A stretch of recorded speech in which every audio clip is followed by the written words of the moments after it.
It's Friday here on the Locked On Steelers podcast. I'm your host, Chris Carter, joined today by Jenna Harner. We're going to get you ready and why I think this has to be the week the Steelers offense gets it right, and who they get it right with is going to be very important. We talk about that with Jenna Harner, all our Week 13 NFL picks, and keys for the Steelers to beat the Bengals this weekend on the Locked On Steelers podcast. Let's get into it.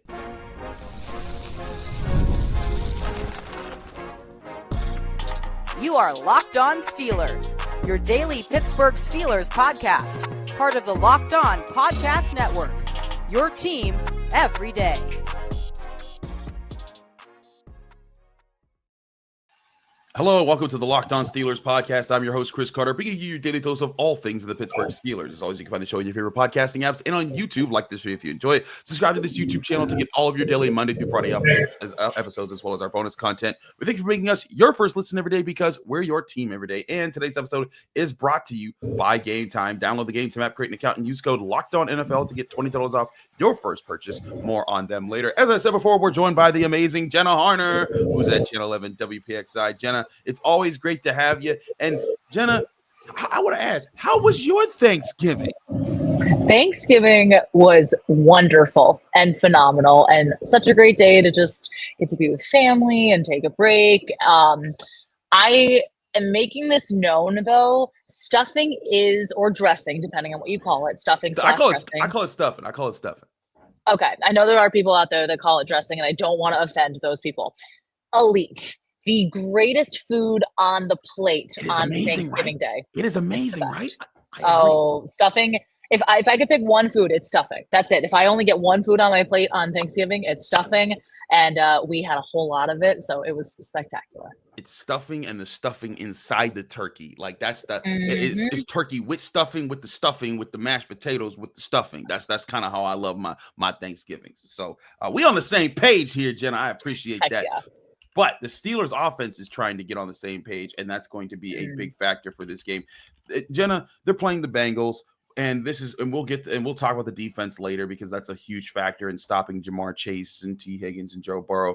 But the Steelers offense started out of the gate with Russell Wilson roaring. They were averaging 30 points a game in their first three contests. They had a 3-touchdown game with the comeback against the Commanders, looking sharp, looking like they were figuring things out. Now the Ravens game, they get 6 field goals. They need to win. Obviously, divisional opponent, things are tough. And that's that happens, Steelers Ravens. But then they go on the road to the Browns. They lose 24-19. The offense comes alive late, just not in time enough, and in the middle of a blizzard, in a loss there. So that's back-to-back games where they didn't score 20 points, coming off of 4 straight games where they scored more than 26. So now the Steelers offense has to be able to figure out which offense are they, and I think that there's a question now as far as, okay, Mike Tomlin said they spent extra time during this mini bye week to fix the red zone, to address things. Jenna, if you're looking at the Steelers offense and who has produced, who hasn't produced, who do you think needs to be the person that steps up the most to increase production for the Steelers offense to become a more dangerous unit in the next several weeks? I feel at face value, the answer would almost be Russell Wilson. And I know that's a little bit of like, wait a second, what's happening here? Obviously, he's the quarterback. But in the moments that we've seen, I think recently over these last 2 games, him hang on to the ball a little bit too long. I think the offensive line, there have been some times where pass protection has not been spectacular. And that happens when Myles Garrett is playing and doing Myles Garrett-like things. However, I think that Russ, especially hitting on some of those completions, could be an answer, but my brain immediately went to Pat Freiermuth. And not as much as him stepping up, is I want more involvement with him. I want him getting more targets. I want them adding him to the game plan more than what we've seen over the last couple of weeks here. And there were points in that Browns game where when they got him the ball, things looked spectacular. And it was one of those, okay, they're moving the ball. There was one, it was second half and he was off to like a sideline catch that was either for 8 yards or it was like a bigger play. Those are the types of plays I want to see more involved with Pat Freiermuth, with just the way that they move this ball offensively. That's so a little bit of Russ, but I think I want more involvement with Pat. No, I agree with Pat Freiermuth. I almost called him Pat Narduzzi. I agree with Pat Freiermuth there being a point B. And I said this after the game when I was looking back. I'm like, this guy was targeted 4 times, caught all 4 of them for 59 yards. Devin Bush, Greg Newsome, whoever they put on him, they couldn't defend him. And last year, I think it's a great point you bring this up. Last year, you go back to the first game without Matt Canada, who went off? Pat Freiermuth. He had 120 yards. Kenny Pickett was looking sharp. The Steelers moved the ball at will with him. And then in the second game, when they blew up against the Bengals, who did they use as a decoy? Pat Freiermuth. Didn't throw him one ball, but he said after the game that was the plan because we knew they would look at me all day, and that opened up George Pickens and other guys. But I agree, Pat Freiermuth. But I agree with your point overall. It's also about Russell Wilson. This was why he was brought to the Steelers, because he would make good decisions. He would balance the offense. He would distribute the ball where it needed to go. He would be that point guard, the facilitator. Doesn't have to be the supreme playmaker. Just has to get the ball to the right guys and develop the chemistry for the right moments. One of those players that he did with last week against the Browns that did work out was Calvin Austin. He caught 2 seam passes up the middle. One that was an underthrown deep ball, but still caught for a big play. And then another was a perfectly thrown deep ball for a touchdown. I asked Calvin Austin about how they've been developing that in the Steelers locker room. Here's what he said earlier this week. Russ hit you twice down the seam for big plays, the first deep ball and the touchdown. Is that something that you feel like you guys are working more regularly, that it's becoming a more natural part of your offense? Yeah, I would say that. Just from a standpoint, though, that he likes to. That's one of the passes over his career that he's been very good at. So, it's just like I said, with growth and as the season goes on, getting more and more reps, you see things more and more, and you see what stuff has been open in like past games. So going forward, you can make sure you hit it. And that's just the thing right there, Jenna, is that now they've been able to experiment. They've found success. They've also found failure. And now it's about responding to both and figuring out what you're the best at. I agree with you about Pat Freiermuth, but I also think this needs to involve Mike Williams. I also think this needs to involve Darnell Washington. I also think that and if you do those enough, it will then free up George Pickens to be that guy. And it is that balance they've been looking for from Russell Wilson in this passing offense. But by the way, if they hit on those things, the run game opens so much more up, and this goes back to being the balanced offense you always wanted. Yeah, and there's been a little bit of issues. I know we've talked about, obviously, the red zone struggles, the short yardage struggles, but there's been a lot of issues with the Steelers and their first down plays. I think this is a stat brought to you by Mike DeFaba of The Athletic, good friend of the show. He was doing some research, and he was saying that 39% over the last 2 games, 39% of the Steelers' first down plays have gone for 0 or negative yards. That needs to change, because if they're constantly set up behind the sticks, it's not going to go well. That is not going to be a recipe for success in moving the ball well.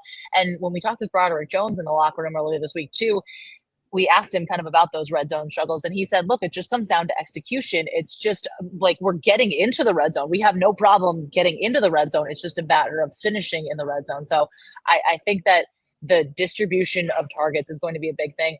I do want to see more Mike Williams, because he needs to be involved. There's a reason you went out and traded for him. And I don't know if it's necessarily him still getting up to speed, him still learning this offense. You need to game plan in a way that you can involve him in this offense more, because again, it will open up so much more. And at practice earlier, what was on Tuesday. I don't know what day it is. It's Thanksgiving week. You kind of lose all track of days. It's the same as that week between Christmas and New Year's. But we saw Russell Wilson and Mike Williams getting some extra work out there together, just the two of them working on their plays, working on their timing. So I think that that's going to be crucial if this offense wants to get back to what we saw in the Washington game and in those games when Russ first started that really brought them success. I agree with you there, and shout out Mike DeFabo, friend of the show, and everything there. I think he brings up a good point too, because and it's something that I looked at earlier in the week. The Steelers right now have thrown the second fewest attempts in the NFL on first downs this year at 96. Now, a lot of that is skewed to the early part of the season when it was Justin Fields, and some of it was, plays that looked like it might be passes, but they're just running with Justin Fields. A lot of that was skewed to the early part of the season. And I think they're striking a better balance of that since Russell Wilson has come in, because listen, Russell Wilson, when he comes in the game, he gives you those factors of being able to see the field, so you trust him a little bit more in those situations. But even with Russell Wilson, they're still running the ball a lot on first downs. And listen, the Steelers want to be a running football team. A lot of that times becomes from running the football more and more and wearing you down. And the first down is often the best times to run it. But maybe mixing it up at the right times and capitalizing on those mix-ups by hitting them with some play action, hitting Pat Freiermuth when he's got that favorable matchup because the other team doesn't have a good covering linebacker or a good covering safety. Catching them in a situation where, hey, maybe Mike Williams can catch a jump ball because the number 1 corner is on George Pickens and the number 2 corner is like 5'10" and that dude's 6'4". So different situations like that, I do think need to be channeled more for this offense to find its rhythm and truly get going in the second half of the season. Yeah, no, I completely agree, because that is what's going to, you need to, and I know there's so much talk about this, but you are going to have to be able to score touchdowns when you play the Philadelphia Eagles in a couple weeks, when you play the Kansas City Chiefs on Christmas, like when you look to hopefully capitalize on a game against the Ravens that would put you in position to take a stranglehold and come out as divisional champs here. Like these are those types of games that this team is going to be playing, and it's almost beneficial in that way. A lot of the guys in the locker room were saying they want to be playing games like this at the end of the season against these tough opponents because it's kind of like that playoff primer, but you have to figure out those offensive issues, especially against those teams. And especially, I know we'll talk about this too, against the Bengals, because if you go down a couple scores against Joe Burrow and this high-flying, high-powered Cincinnati offense, even though they're at 4-7, you are going to have to, they're not going to want to play a catch-up game. Yeah, exactly. And I think that's the thing. The Steelers, they need to dictate the pace in this game. They need to be the team that forces the Bengals to kind of step out of their shoes a little bit. We'll talk more about that matchup in a bit, but first we got to get to all of our picks here. We'll do so on the next segment here on the Locked On Steelers podcast. Chris Carter, Jenna Harner, stick with us. We'll be right back. But first, I want to remind you this show is also brought to you by Game Time. It's fall and approaching winter, and there's still plenty to do in Pittsburgh, especially with the holidays right around the corner. Game Time has a new feature called Game Time Picks that's going to make getting tickets to your favorite live events even easier. Game Time Picks filters out the fluff so that you can find incredible deals for great seats and not waste your time searching through thousands of tickets for seats that you don't want to see. Whether that's Steelers games in the cold, Pitt basketball games at Peterson Event Center, Pitt volleyball games as they're gearing up for a big NCAA tournament run, or your favorite concerts or live events. All those events can be found at Game Time, the fastest and easiest way to buy tickets to all your favorite live events. And Game Time has a best price guarantee that can't be beat. If you find tickets in the same section or row for less somewhere else, Game Time will credit you 110% of the difference of those prices. Snag the tickets without the stress with Game Time. Download the Game Time app, create an account, and use code LOCKEDONNFL for $20 off your first purchase, or go to their website, gametime.co. Terms and conditions apply. Create an account, redeem code LOCKEDONNFL for $20 off. Download Game Time today. What time is it? It's Game Time.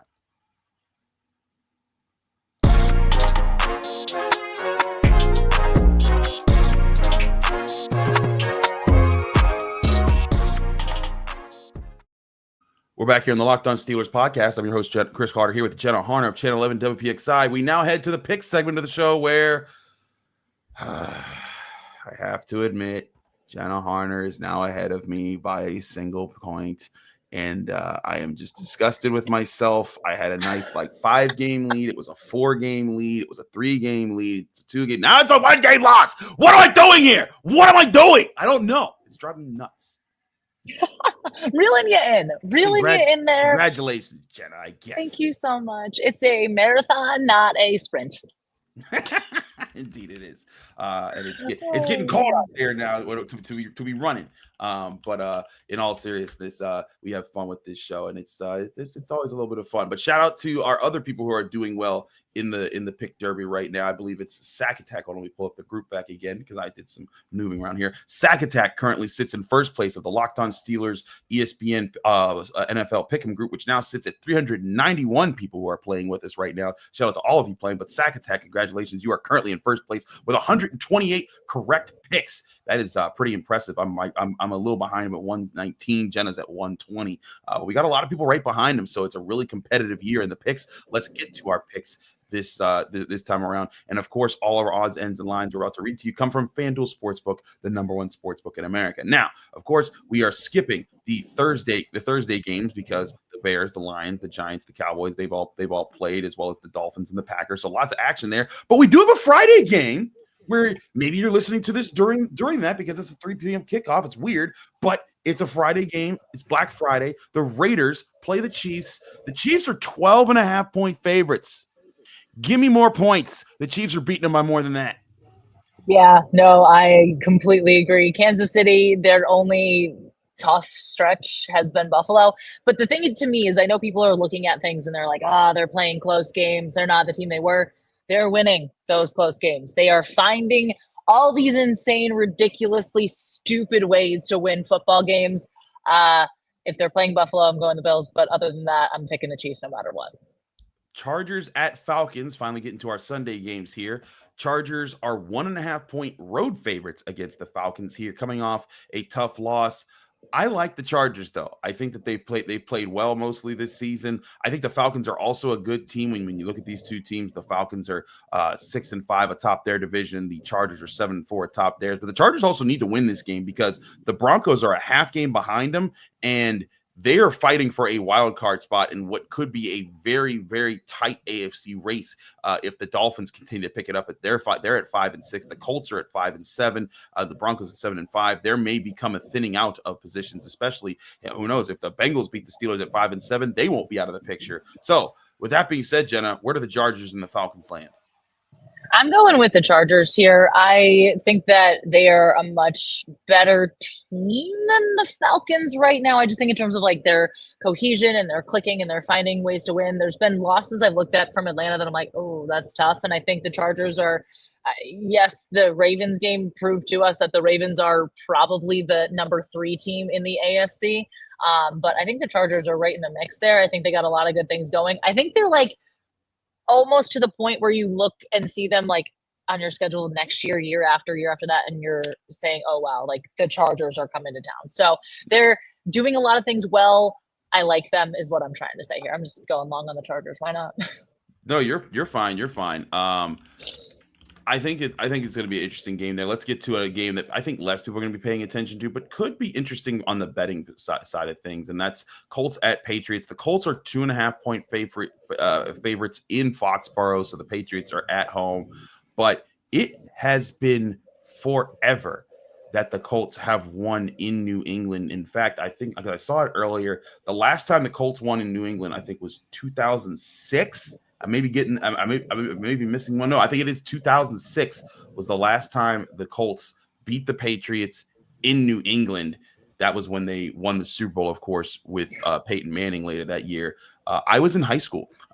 So there you have it right there. Jenna, I think they do it this week. I think that they find a way to get the win. The Colts, they have some good things going for them. The Patriots, Drake May's had some flashes here and there. It'll be close, but I think the Colts finally break the curse here in Foxborough. What say you? Yeah, Drake May is probably the only player on the Patriots that I'm like, you're doing a good job. Things are looking really good. Things based on, and just, following Patriots beat writers on social media and seeing during their Sunday games, the live updates.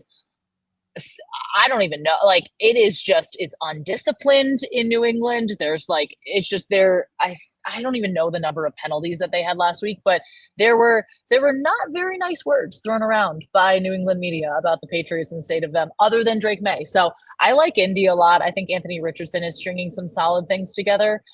So give me the Colts getting the win in New England and snapping that streak there. Texans at Jaguars. Texans are 4.5-point favorites. The Jaguars haven't beaten the Texans in Jacksonville since 2017.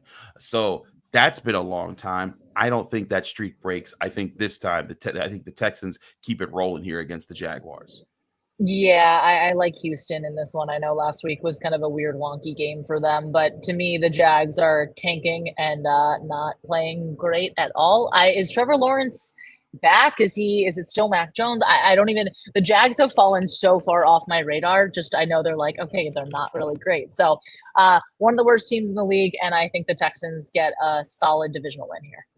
It looks like Trevor Lawrence is back at practice, but still isn't guaranteed to play. So there's that, but we'll see how that plays out. But either way, Trevor Lawrence or not, the Texans should win that game. If they don't, it's a big letdown game on their end. So let's move along. Yeah. Seahawks at Jets. Seahawks are 1.5-point road favorites in New York, crossing the country to play this game. But you talk about bad teams. The Jets are right there. They fired their coach. They fired their GM mid-season.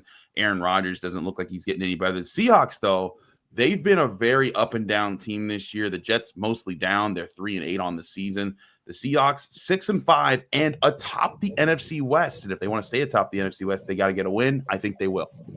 I think so too. I picked them last week in the win over the Cardinals and was feeling really good about that. I think Geno Smith in particular, the last couple of weeks has been playing some of the best football we've seen from him. I think that continues. I like the Seahawks a lot in this one. And a revenge game for him because the Jets are who drafted him way back when. That's right. Little revenge game. I'm here for it. Absolutely. Next, let's move on. The Commanders are 6.5-point home favorites over the Tennessee Titans, who were a bit of a thorn in the side of the Texans last week. The Commanders have been reeling. They're still big favorites here. I'm sticking with the Commanders, though, Jenna. I think they find a way to fight through it. Should we be on upset alert? I don't think so. I think the Commanders are a young team that's still kind of learning ways learning through adversity and finding ways to win games, even though I know the last stretch for them has not been their best football.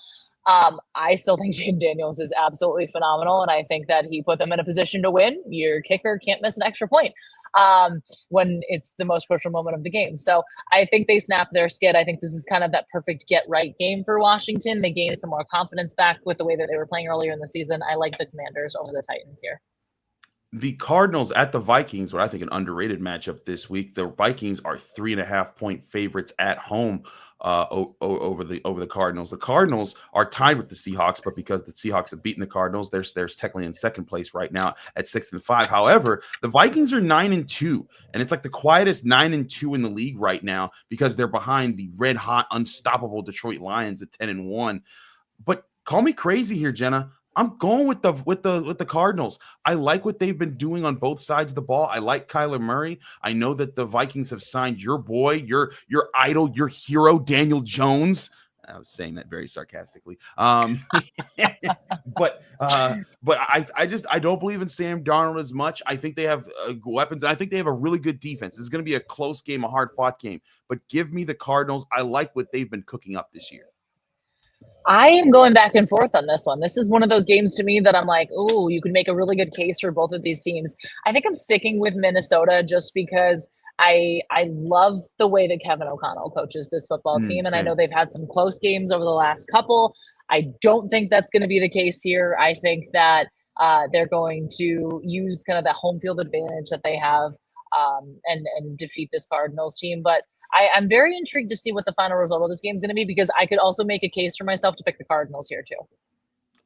I hear you. We got to split there. Hedging my bet a little bit. This is how I win. This is how I win. But moving on, we can do this one fast. Buccaneers at Panthers. Bucks are 5.5-point favorites. I'm taking the Bucks. I don't care.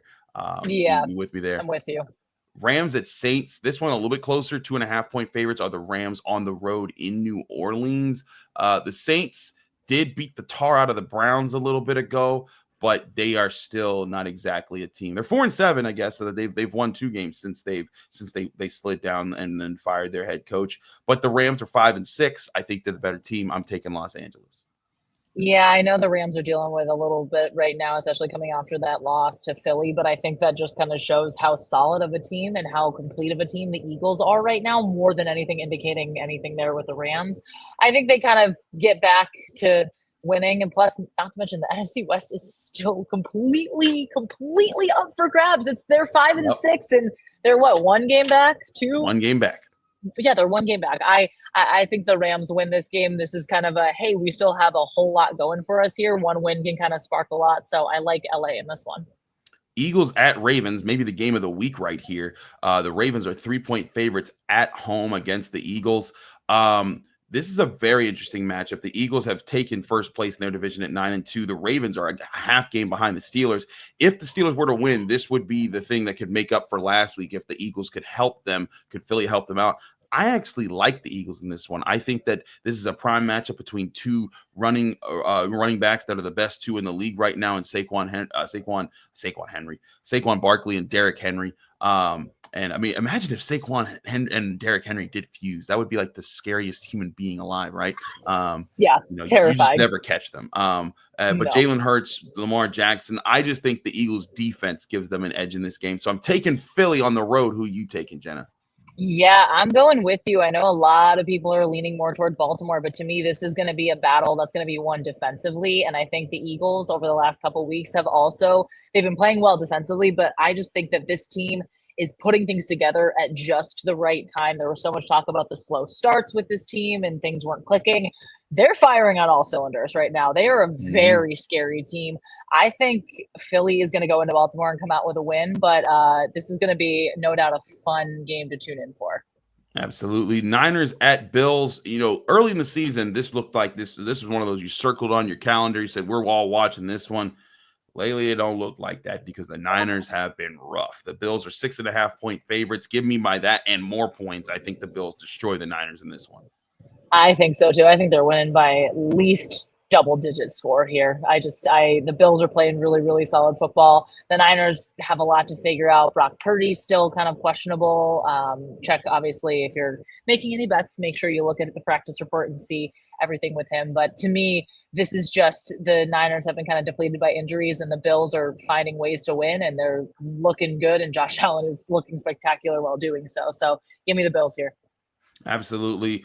And last but not least, maybe it is least, who knows? Browns at Broncos. Broncos are 5.5-point favorites over the Browns. Crazy enough, I know the Steelers fans might be ticked at the Browns, but them beating the Broncos wouldn't be the worst situation for the Steelers because the Broncos are now a game and a half behind the Steelers in the overall standings of the AFC. And if the Steelers do fall into wild card considerations, it might help them to be backed off, whereas the Browns at 8 losses most likely are going to be out of the playoffs at some point. But that being said, I think the Broncos take care of business. The Browns are feeling hyped off their Super Bowl. I think that Bo Nix is going to light them up, and it's going to be a rough day for Jameis Winston. Yeah, the Broncos have been kind of coming onto the scene and just being kind of impressive, which has been really, really solid. So I like what Bo Nix has been stringing together too. So give me the Broncos here. I like them a lot. All right, and next up, Steelers-Bengals. We'll get you the keys to that game and our final predictions right here on the Locked On Steelers podcast. But first, I'll remind you this show is brought to you by FanDuel Sportsbook, the #1 sportsbook in America. You heard all those odds, ends, and lines. Well, you can get all of them by downloading the FanDuel app to your phone or go to their website, FanDuel.com, where you can bet on everything from the NFL to the NBA, NHL, MLB, college sports, football, basketball, random sports, tennis, boxing, UFC. They have all of it available to you on FanDuel Sportsbook. But let's focus in on the bets for your Pittsburgh Steelers. The Steelers are 2.5-point road underdogs to the Bengals for their Sunday 1 p.m. kickoff matchup. The Steelers' money line has been moving a little bit this week, but right now it sits at plus 130. The Bengals' money line sits at minus 154. The over-under, though, moved up a point from 46.5 to 47.5 in the points. Place all your bets at FanDuel at FanDuel Sportsbook today, and you can get started with a big return. If you're new to FanDuel and you've never placed a bet there before, you can get started with $150 in bonus bets if you win your first bet of $5 or more. That's $150 of free bets today to new customers if you hit on just a bet of $5 or more. Only on FanDuel.com. Visit FanDuel.com to download America's #1 sportsbook.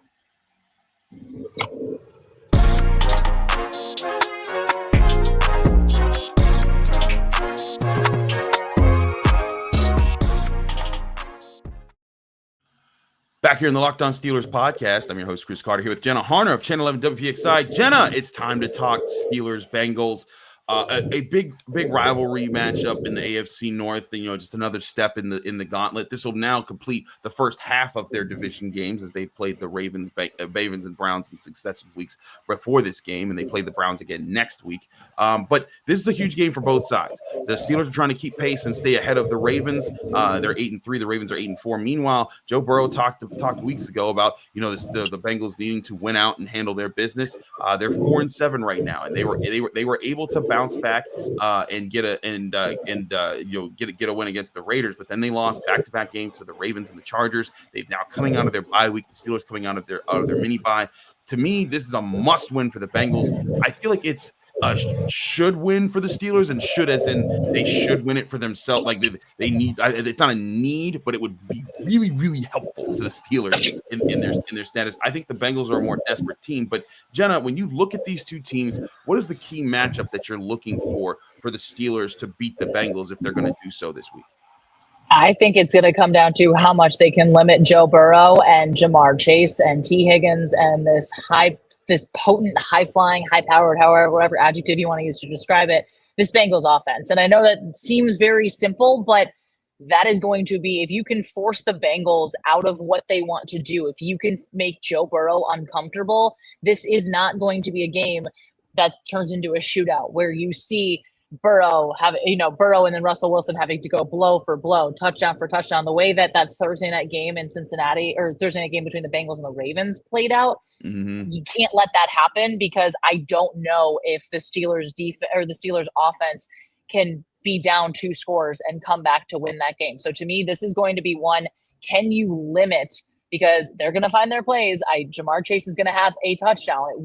That's just what's going to happen. But can the Steelers defensively limit what the Bengals do, especially when they get in the red zone? That was a big point of emphasis Cam Hayward talked about in the locker room on Wednesday, saying, we can't let them into the red zone, but if they get into the red zone, we have to make those weighty plays in those weighty moments and make them kick the field goal and settle for 3 instead of 7, because that is the only way you slow down and you limit this Bengals offense.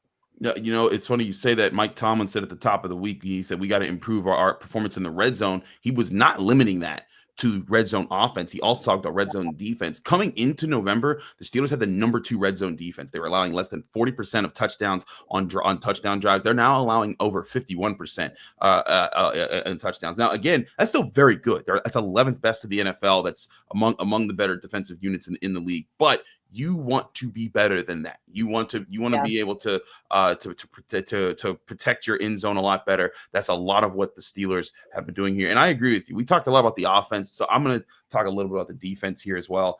This has to be a game where they disrupt Joe Burrow, they disrupt this passing game, and they take advantage of this offensive line that is the Cincinnati Bengals right now.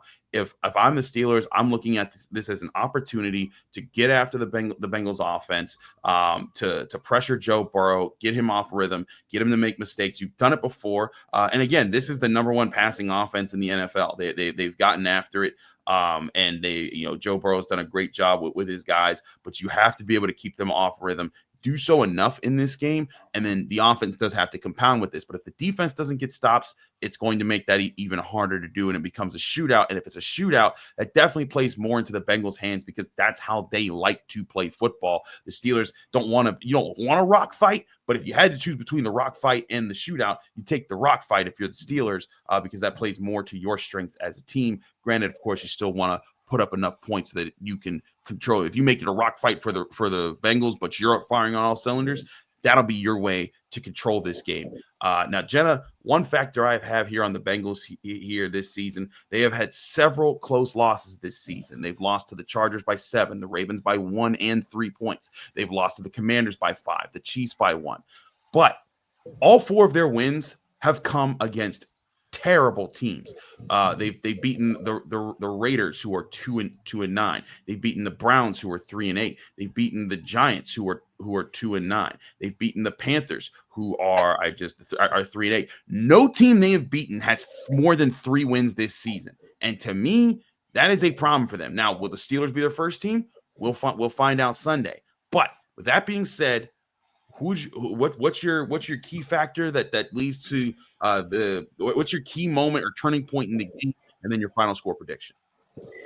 Well, I'll start with my final score prediction just for fun. I'm going 30-24 Steelers. Ooh.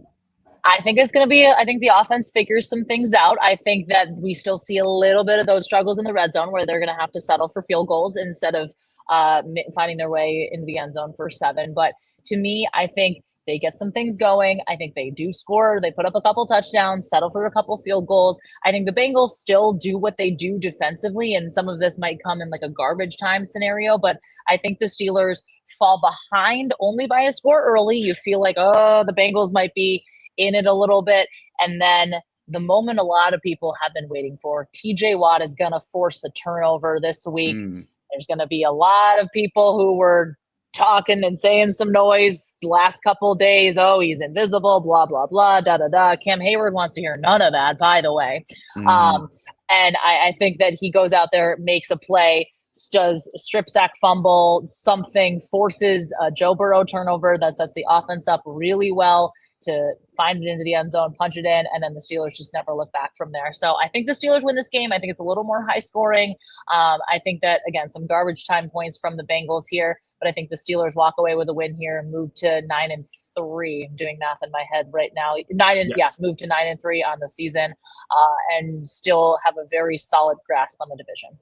I agree that I think this is a week where TJ Watt gets off. This is a Bengals offensive line that hasn't been good this year. They've given up pressures on Joe Burrow. Joe Burrow's done, I think, a really good job surviving with that pressure this year, but it's still a problem. I think the Steelers, they've had their mini bye to make some adjustments on some things.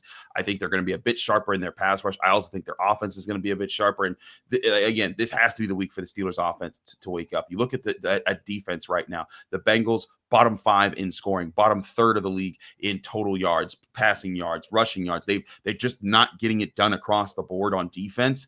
And that's where I think that if the Steelers defense and the Bengals offense, that'll be a juggernaut fight. They will be throwing haymakers left and right.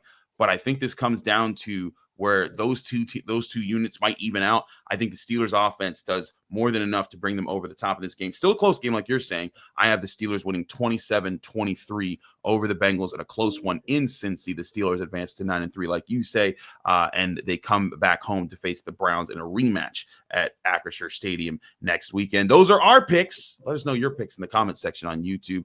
Jenna, thanks so much for joining us here on the Locked On Steelers podcast. Let people can find you, follow you, and get more of your work. Thank you for having me. As always, happy Thanksgiving all. I hope everybody had a wonderful holiday with their friends and family and everybody. You can find me on Twitter at Jenna Harner 11, Instagram Jenna_Harner, and locally here on WPXI in Pittsburgh. If you're not in the Pittsburgh TV market, you can still stream us online. So definitely do that too. Absolutely do that. She's Jenna Harner. Thank you, Jenna, for joining us. Thank you all for joining us here on the Locked On Steelers podcast. I'm your host, Chris Carter. Follow me on Twitter and Instagram at Carter Critiques. Read my work at the Pittsburgh Post-Gazette, post-gazette.com. Find me here on the Locked On Steelers podcast every day, Monday through Friday, breaking down your Pittsburgh Steelers. We're back here Sunday. I will be in Cincinnati for this game, so you're going to see me breaking things down from Cincy and break it and give you my insights from there. We'll have all of that here on the Locked On Steelers podcast. We'll see you then.